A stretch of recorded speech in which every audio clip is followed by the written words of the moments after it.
नमस्कार, स्वागत है आपका इस चैनल पर। आज हम डिस्कस करेंगे दिल्ली विधानसभा चुनाव से संबंधित बातें गाइस।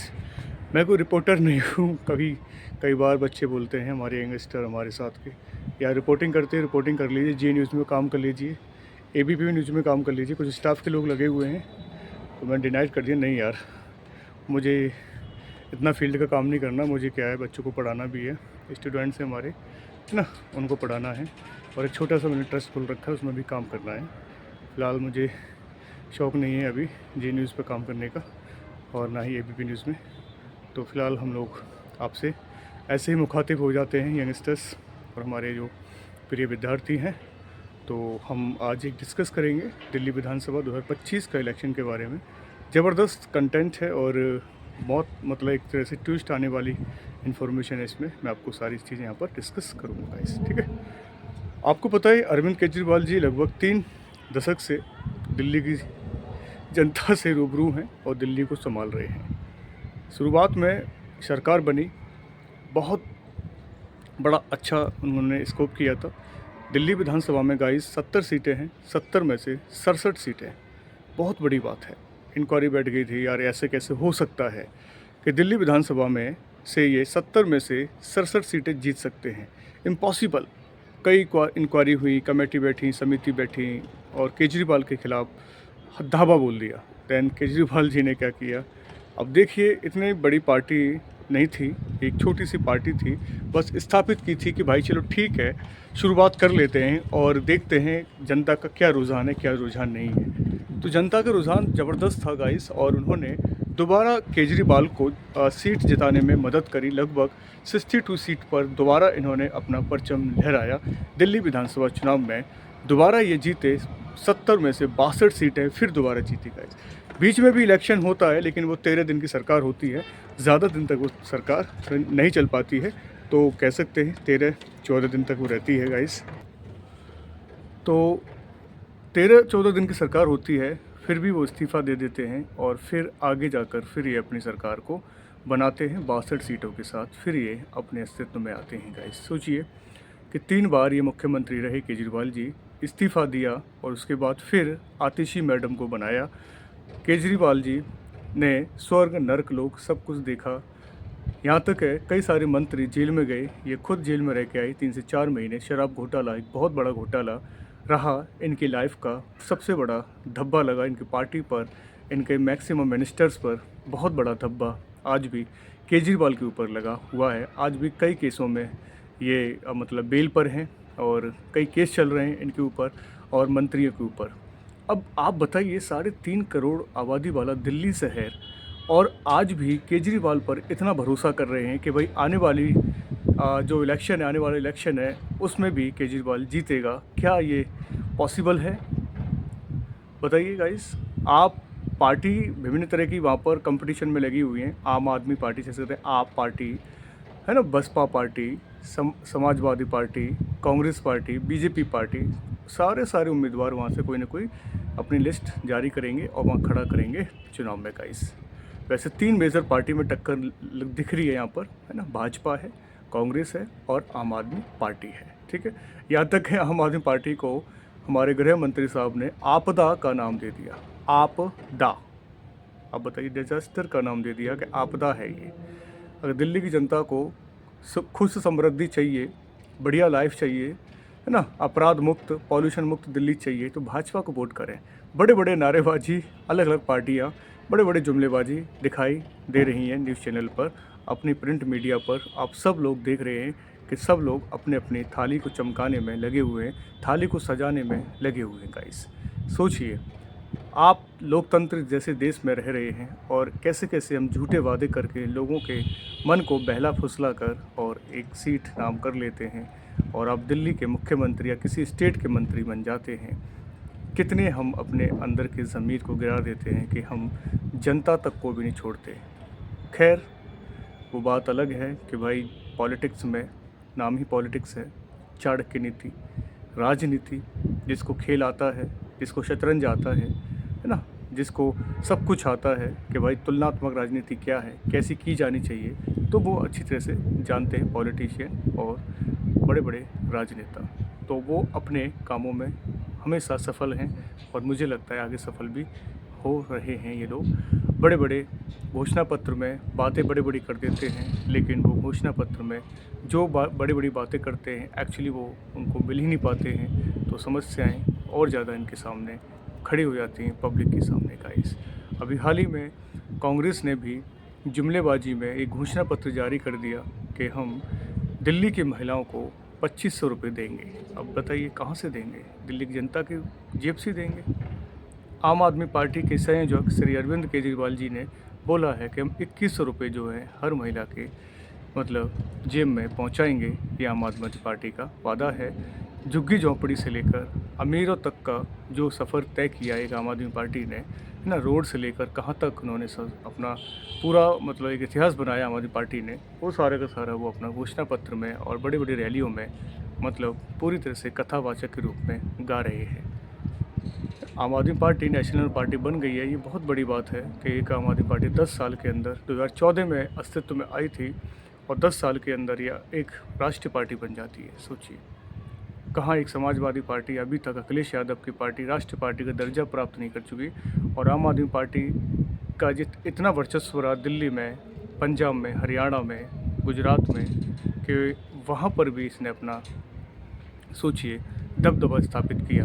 ओवरऑल देखा जाए पूरे भारत नहीं पूरे संसार में आम आदमी पार्टी का डंका बज चुका है। मतलब यहाँ से लेकर अमेरिका तक, रशिया तक आम आदमी पार्टी के चर्चे हैं, जितने अन्य पार्टी के चर्चे नहीं हैं। सिर्फ बीजेपी, कांग्रेस, आम आदमी पार्टी, ये तीनों टाँके की कांटे की टक्कर पर ये काम कर रही हैं इस समय, और घमासान हो रहा है, महायुद्ध हो रहा है। मतलब एक तरह से बढ़ चढ़कर एक दूसरे को गालियाँ, एक दूसरे की तारीफ़ और एक दूसरे को मतलब धोती कुर्ता फाड़ने में लगे हुए हैं। इस तरह के लोग वो यहाँ पर राजनीति करते हुए दिल्ली की सत्ता में काबिज होते नज़र आ रहे हैं। क्या दिल्ली की सत्ता इतनी आसान है पाना? क्या जनता कुछ न कुछ नया सोचेगी, या फिर केजरीवाल को ही दोबारा मुख्यमंत्री के रूप में या उनके रिप्रेजेंटेटिव आतिशी मैडम को देखना चाहेंगी या बदलाव लाना चाहती हैं? अब ये रहा दिल्ली की जनता के ऊपर, वहाँ के यूनियन लीडर्स के ऊपर, वहाँ की यूनिवर्सिटी के लीडर्स के ऊपर कि वो रुझान किस तरफ मोड़ना चाहते हैं। फ़िलहाल अगर सर्वे की बात करें तो बीजेपी का सर्वे कई मीडिया चैनल वाले बता रहे हैं कि अब बीजेपी यहाँ पर सर्वे में आ रही है। दूसरी पार्टी पर आम आदमी पार्टी रहेगी, तीसरे पर कांग्रेस रहेगी। कांग्रेस के जो घोषणा पत्र में बात की गई है ना, जुमलेबाजी की, और आम आदमी पार्टी के भी घोषणा पत्र में जो महिलाओं के बारे में सम्मान निधि, सम्मान राशि के बारे में बात की गई है, वो भी एक जुमलेबाजी बता रही है भाजपा, मतलब बीजेपी, भारतीय जनता पार्टी। तो मुश्किल दिख रहा है भाजपा और आम आदमी पार्टी के बीच में कांटे की टक्कर नज़र आ रही है। यहाँ कांग्रेस अपना मतलब खाता भी खोल ले, बहुत बड़ी बात है ना। 2 दशकों से तो खाता नहीं खुला है, 2 इलेक्शन में 5 साल गुजर गए। अब नेक्स्ट 5 साल जो आने वाले हैं, है ना, उससे भी 5 साल में नहीं खुला खाता, नेक्स्ट 5 साल में भी खाता नहीं खुल पाएगी। तो मुश्किल लग रहा है कांग्रेस का कि वो एक सीट भी यहाँ से ले जाए। बाकी बीजेपी और यहाँ पर आपकी आम आदमी पार्टी के बीच में ही एक टक्कर, महा टक्कर देखने को मिल रही है। कई सूत्रों के हवाले से ये भी बात आई है कि आम आदमी पार्टी शायद अगर गठबंधन कर ले बीजेपी से, तो मुख्यमंत्री का आदमी ही वहाँ मुख्यमंत्री रहेगा। तो 22 देखो, ये सब रूमर्स, अफवाहें हैं, है ना। ऐसा हो भी सकता है क्योंकि राजनीति है, खेल बहुत बड़ा है इसमें। ऐसी बात नहीं कि राजनीति सिर्फ वो लोग ही कर सकते हैं, आम आदमी पार्टी भी कर सकती है। राजनीति जो है, कब कैसा खेल खेला जाए ये कोई नहीं जानता कि एग्जैक्टली पोजीशन क्या है। क्या आम आदमी पार्टी अपने आप को बचा पाएगी या फिर अपनी सत्ता गंवा देगी बीजेपी के चक्कर में? अब देखते हैं बीजेपी के चक्कर में अगर वो रहती है। हाँ जी, मैं कॉन्फिडेंट हूँ, तो मुझे लगता है दिल्ली को बचा लेगी। अगर कॉन्फिडेंट नहीं है तो मुझे लगता है वो महागठबंधन भी कर सकती है। जैसे नीतीश कुमार आजकल काफ़ी सारा गेम खेल रहे हैं, कभी हट जाते हैं, कभी लग जाते हैं, कभी जुड़ जाते हैं, इस तरह की। तो राजनीति क्या से क्या करवा दे कुछ पता नहीं गाइस, है ना। तो 2 पार्टियों की टक्कर है ना, आम आदमी पार्टी और भाजपा जनता पार्टी की। तो यहाँ पर भाजपा जो जनता पार्टी है, बीजेपी है, उसका थोड़ा सा रुझान कुछ मीडिया चैनल वाले ठीक बता रहे हैं, है? मतलब फर्स्ट पोजीशन पर मान सकते हो 19-20 का फ़र्क है। आम आदमी पार्टी का भी 19-20 का फ़र्क है ना। आम आदमी पार्टी को भी सीटें मिलती नज़र आ रही हैं और भाजपा जनता पार्टी को, है ना, उसको भी जो है बीजेपी को भी अच्छी तरह से जो सीटें मिलती नज़र आ रही हैं। तो भारतीय जनता पार्टी यहाँ पर अच्छा अपना वर्चस्व जमाएगी इस बार इलेक्शन में गाइस, है ना। भाजपा जो है अच्छा वर्चस्व जमाने में लगी हुई है। बड़े बड़े मंत्री बिल्कुल बोल बच्चन की तरह आ रहे हैं मीडिया के सामने, तरह तरह के बयानबाजी कर रहे हैं और कई मीडिया चैनल भी अपने टीआरपी बनाने में लगे हुए हैं। मंत्रियों के पीछे दौड़ रहे हैं, नेता लोगों के पीछे दौड़ रहे हैं, विधानसभा क्षेत्र के जो उम्मीदवार हैं उनके पीछे दौड़ रहे हैं, उनसे राय ली जा रही है क्या मसला क्या नहीं है। जनता की राय तो बाद में ली जाएगी, पहले नेता लोगों के पीछे ही मीडिया घूम रही है, बाद में जनता के बीच जाएगी गली गली में, है ना। एक मूवी आई थी, आपको याद हो शायद, एक याद नहीं आ रही कि गली गली चोर है गली गली शोर है, ऐसी एक मूवी थी शायद अक्षय खन्ना की। तो हर गली में करप्शन, हर चौराहे पर करप्शन, है ना, हर जगह पर अपराध और सब कुछ हो रहा था खुलेआम। तो बड़े बड़े जुमलेबाजी ऐसे नेता लोग कर रहे हैं कि दिल्ली में अपराध बढ़ गया है, पॉल्यूशन पर कंट्रोल नहीं है, नशा तस्करी, शराब, ये घोटाले, ये सारी चीज़ें हो रही हैं। लेकिन दिल्ली के जो केजरीवाल हैं, दिल्ली की जो आतिशी मैडम हैं, वो दिल्ली को खुश नहीं कर पा रही हैं और हालात टस से मस होते जा रहे हैं, बस से बदतर होते जा रहे हैं। आम आदमी पार्टी ख़त्म हो चुकी है, आम आदमी पार्टी एक आपदा जैसी पार्टी साबित हो गई है। इसलिए आप बीजेपी को सपोर्ट करें या कांग्रेस को सपोर्ट करें, अन्य पार्टी को सपोर्ट करें, इस तरह के दावे वहाँ पर किए जा रहे हैं। महिलाओं को लेकर, महिला वोटर्स को मतलब साधने की बहुत बड़ी कामयाबी वहाँ पर चल रही है, बहुत बड़ी राजनीति चल रही है कि अगर महिला वोटर्स आ गया तो 50 से 55% तो महिला वोटर्स हैं गाइस, है ना। तो उनके चाहे मैरिड हो चाहे अनमैरिड हो, मतलब सम्मान राशि तो दी जाएगी भाई साहब, है ना। बाकी तो आपको पता है फ्री बस में फ्री सफ़र हो रहा है, सारी चीज़ें हो रही हैं। तो महिलाओं के लिए काफ़ी सारा चीज़ें यहाँ पर की जा रही हैं। बाकी राशन वितरण भी हो रहा है, महिला पेंशन भी मिल रही है, वृद्धावस्था पेंशन मिल रही है, विधवा पेंशन मिल रही है ना। जो भी पब्लिक डिस्ट्रीब्यूटेड सिस्टम है वो भी सब कुछ तरीके से किया जा रहा है। पानी के बिल भी माफ़ हो चुके हैं और काफ़ी सारा मतलब देखा जाए खाना सस्ता, रेडी वगैरह जो है 10-10 रुपये में, 11-11 रुपये में प्लेट जो है मिल रही है, जिसमें 4 पूड़ी भी मिल रही हैं, समोसा भी मिल रहा है और गुलाब जामुन भी मिल रहा है ना। अब देखिए, सोचिए 11 रुपये 21 रुपये में थालियाँ जो हैं दिल्ली अब अपने चौराहों पर, जगह जगह जहाँ मेट्रोपॉलिटन, जहाँ मतलब मेट्रो स्टेशन हैं बड़े बड़े, वहाँ पर दिल्ली सरकार ने अपने एक तरह से छोटे छोटे जो है रेडी वेंडर्स को लगा दिया है ताकि वो जाकर वहाँ पर आम जनता खाना खा सके और रिलीफ मतलब ले सके। तो मैं मानता हूँ ठीक है, अपने हिसाब से जनता का भलाई करने के लिए पार्टी सत्ता में आती है ना। और बड़े बड़े एनजीओ भी काम करते हैं, जनता के भले के लिए ही कर रहे हैं, क्योंकि सरकार वहाँ तक तो काम नहीं करती, एनजीओ वहाँ तक जुड़ते हैं उनके साथ, सरकार के साथ, और सरकार जो प्रोजेक्ट देती है एनजीओ को, वो वहाँ पर काम करते हैं फिर सरकार के लिए। तो जो भी प्रोजेक्ट मिल रहा है अन्य ट्रस्ट और सोसाइटी को, है ना, अंडर गवर्नमेंट, तो वो अपना काम कर रही है। इस हिसाब से जनता जो है जनता को लुभाने में बहुत सारा काम किया जा रहा है। अब देखते हैं जनता क्या चिल्लड़ चमड़ने अठन्ने के चक्कर में भागती है या अपना अच्छा नेता चुनने में बहुत अच्छा काम करती है या दिमाग लगाती है, वो डिपेंड करता है दिल्ली की जनता के ऊपर, ठीक है। 3.5 करोड़ की आबादी है, ज़्यादा बड़ी आबादी है नहीं। किस तरह से ब्रेन वॉश करते हैं ये पूरी तरह से वहाँ के पॉलिटिशियन जानते हैं। और इतने पढ़े लिखे लोग नहीं हैं, मैं मानता हूँ पढ़े लिखे बहुत ज़्यादा हैं, लेकिन इतने नहीं हैं कि भाई चाणक्य नीति को कुछ समझ सकें, है ना। 100-200 हज़ार रुपये अगर एक आदमी के ऊपर खर्च हो भी रहे हैं महीने में, तो आप 3.5 करोड़ लगा लो। 3.5 करोड़ का मैं तो अगर मानता हूँ महीने में 1000 खर्च हो रहे हैं, तो 3.5 करोड़ इंटू मल्टीप्लाई 1000, इतने महीने का खर्चा एक आदमी का मान सकते हैं, मतलब पूरी दिल्ली का मान लो।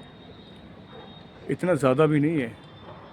ये सत्ता हासिल करते ही एक दिन में ही इतना पैसा निकाल देंगे। एक महीने का खर्चा एक दिन में निकल आएगा दिल्ली का।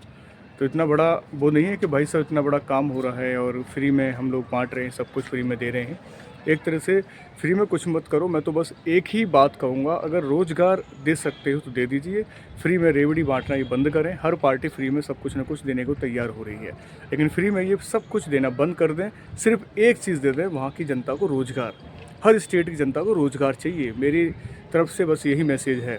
प्लीज़ सभी पार्टियों से निवेदन है कि बस रोज़गार की व्यवस्था की जाए।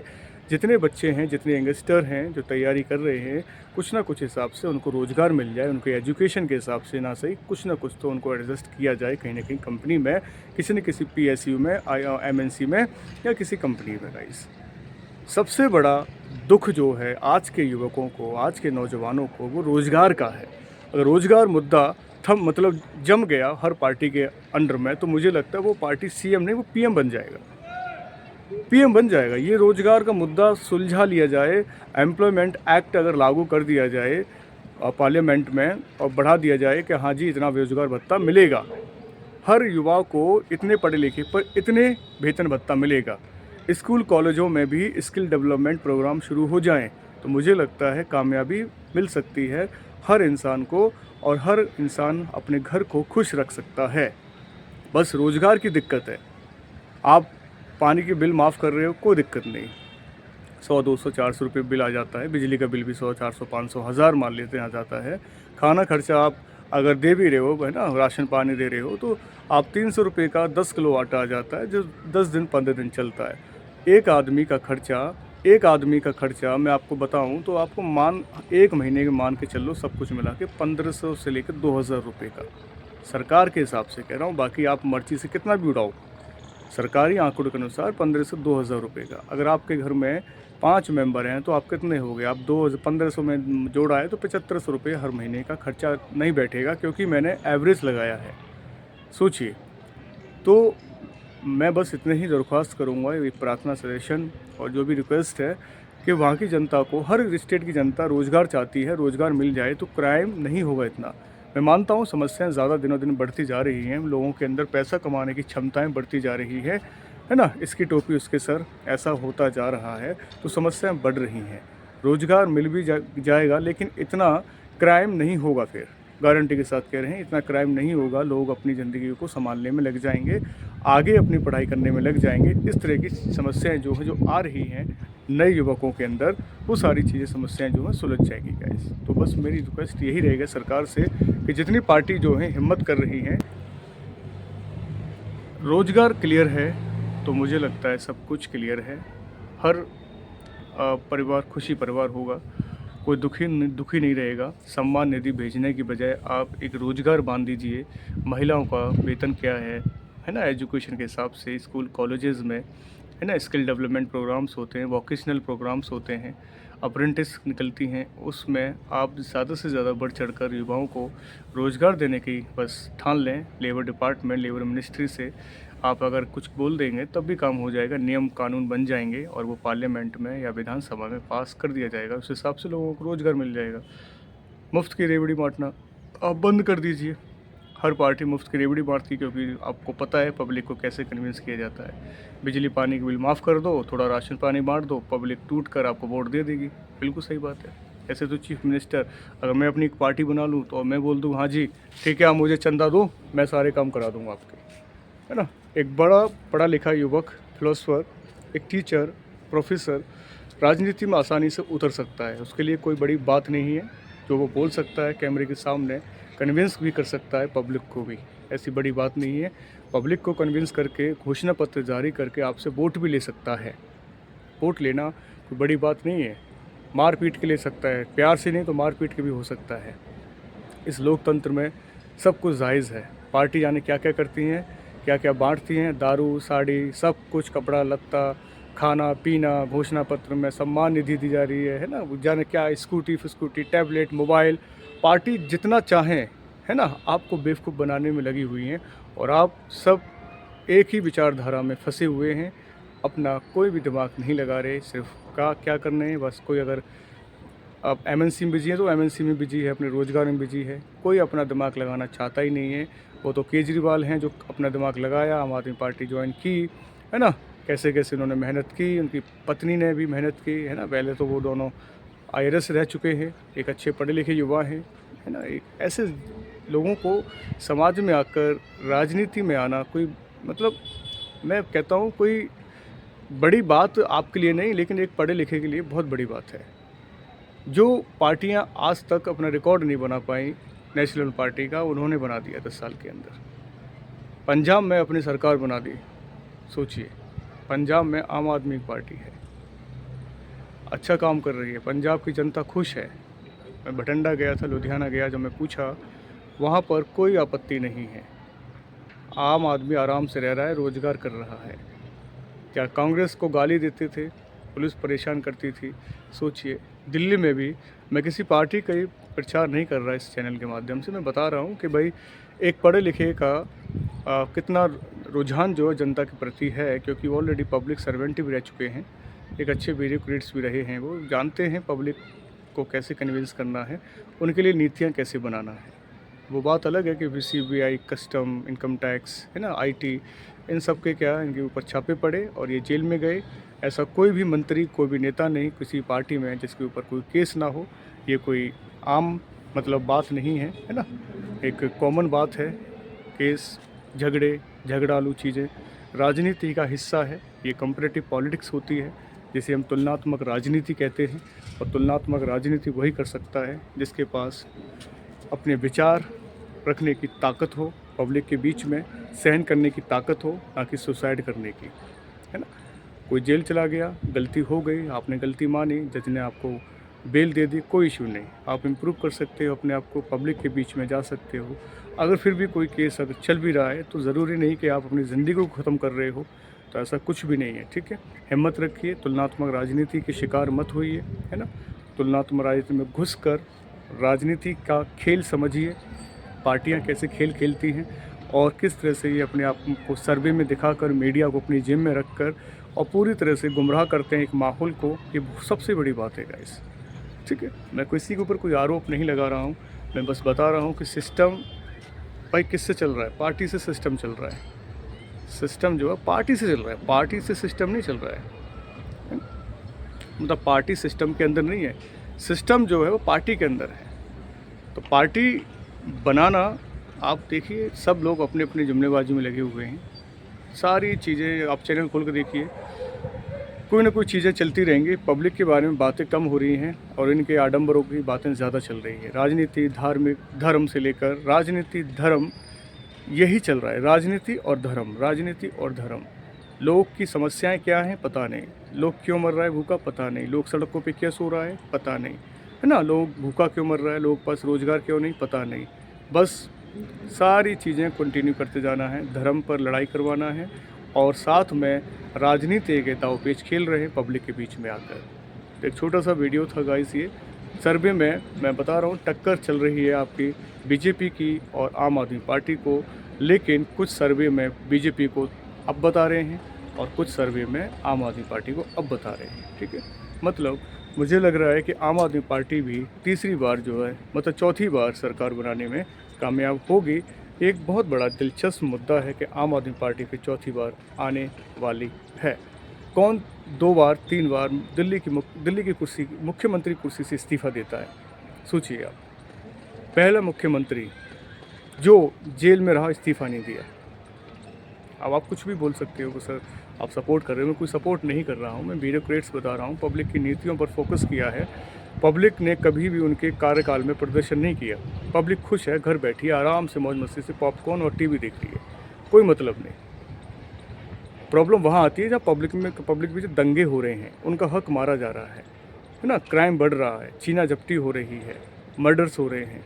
भाई वो तो हर स्टेट में हो रहे हैं, हर जगह हो रहे हैं। बात ये नहीं कि बस दिल्ली में ही क्राइम बढ़ रहा है, हर जगह हो रहा है ना।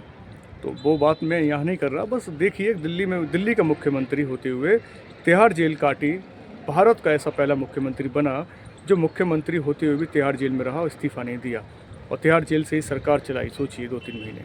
और बाहर आकर फिर कुछ पार्टी हाईकमान मिलकर बातचीत कर मीटिंग्स कर प्रेस कॉन्फ्रेंस कर अपनी पार्टी से इस्तीफ़ा दिया, देन आतिशी मैडम को मुख्यमंत्री बनाया।